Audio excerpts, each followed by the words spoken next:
ನಮಸ್ಕಾರ ವೀಕ್ಷಕರೇ, ನೀವು ನೋಡ್ತಾ ಇದ್ದೀರಿ ಸುದ್ದಿ ಸಹ್ಯಾದ್ರಿ. ನಾನು ಭೂಮಿಕಾ. ಮುಖ್ಯಾಂಶಗಳು: ಛತ್ರಪತಿ ಶಿವಾಜಿ ಮಹಾರಾಜರ 396ನೇ ಜಯಂತಿ ಅಂಗವಾಗಿ ಸಾಗರದಲ್ಲಿ ಬೃಹತ್ ಹಿಂದೂ ಸಾಮ್ರಾಜ್ಯೋತ್ಸವ.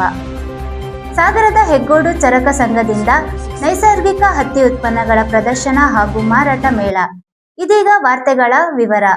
ಛತ್ರಪತಿ ಶಿವಾಜಿ ಮಹಾರಾಜರ 396ನೇ ಜಯಂತ್ಯೋತ್ಸವ ಅಂಗವಾಗಿ ಸಾಗರದ ಹಿಂದೂ ಪರಿಷತ್ ಹಾಗೂ ಬಜರಂಗ ದಳ ವತಿಯಿಂದ ಮಾರ್ಚ್ 6ರಂದು ಸಾಗರದಲ್ಲಿ ಬೃಹತ್ ಹಿಂದೂ ಸಾಮ್ರಾಜ್ಯೋತ್ಸವವನ್ನು ಹಮ್ಮಿಕೊಳ್ಳಲಾಗಿದೆ ಎಂದು ಸಾಗರದ ಪತ್ರಿಕಾ ಭವನದಲ್ಲಿ ಪತ್ರಿಕಾಗೋಷ್ಠಿ ನಡೆಸಿ ತಿಳಿಸಿದರು.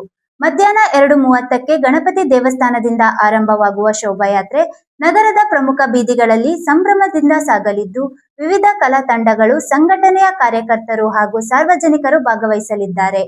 ಸಂಜೆ 5 ಗಂಟೆಗೆ ಗಾಂಧಿ ಮೈದಾನದಲ್ಲಿ ಬೃಹತ್ ವೇದಿಕೆ ಕಾರ್ಯಕ್ರಮಗಳು ನಡೆಯಲಿದ್ದು, ಪ್ರಮುಖ ಭಾಷಣಗಳು ಮತ್ತು ಸಾಂಸ್ಕೃತಿಕ ಕಾರ್ಯಕ್ರಮಗಳು ಇರಲಿವೆ ಎಂದು ಗೋಷ್ಠಿಯಲ್ಲಿ ತಿಳಿಸಿದರು.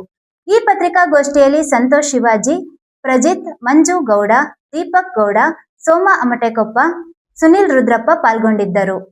ಸಾಗರದ ಹೆಗ್ಗೋಡು ಚರಕ ಮಹಿಳಾ ವಿವಿಧೋದ್ದೇಶ ಕೈಗಾರಿಕಾ ಸಹಕಾರ ಸಂಘವು ನೈಸರ್ಗಿಕ ಬಣ್ಣದ ಅಪ್ಪಟ ಹತ್ತಿ ಕೈಮಗ್ಗದ ಹಾಗೂ ಕೈ ಉತ್ಪನ್ನಗಳ ಪ್ರದರ್ಶನ ಮತ್ತು ಮಾರಾಟ ಮೇಳವನ್ನು ಇದೇ ಮಾರ್ಚ್ 6ರಿಂದ 8ರವರೆಗೆ 3 ದಿನಗಳ ಕಾಲ ಸಾಗರ ನಗರದ ಬ್ರಾಸಂ ಸಭಾಂಗಣದಲ್ಲಿ ಆಯೋಜಿಸಿದೆ ಎಂದು ಪತ್ರಿಕಾ ಭವನದಲ್ಲಿ ಪತ್ರಿಕಾಗೋಷ್ಠಿ ನಡೆಸಿ ತಿಳಿಸಿದರು. ಈ ಪತ್ರಿಕಾಗೋಷ್ಠಿಯಲ್ಲಿ ಚರಕ ಸಂಸ್ಥೆ ಅಧ್ಯಕ್ಷರಾದ ಮಹಾಲಕ್ಷ್ಮಿ, ರಮೇಶ್ ಮತ್ತು ಪದ್ಮಶ್ರೀ ಪಾಲ್ಗೊಂಡಿದ್ದರು.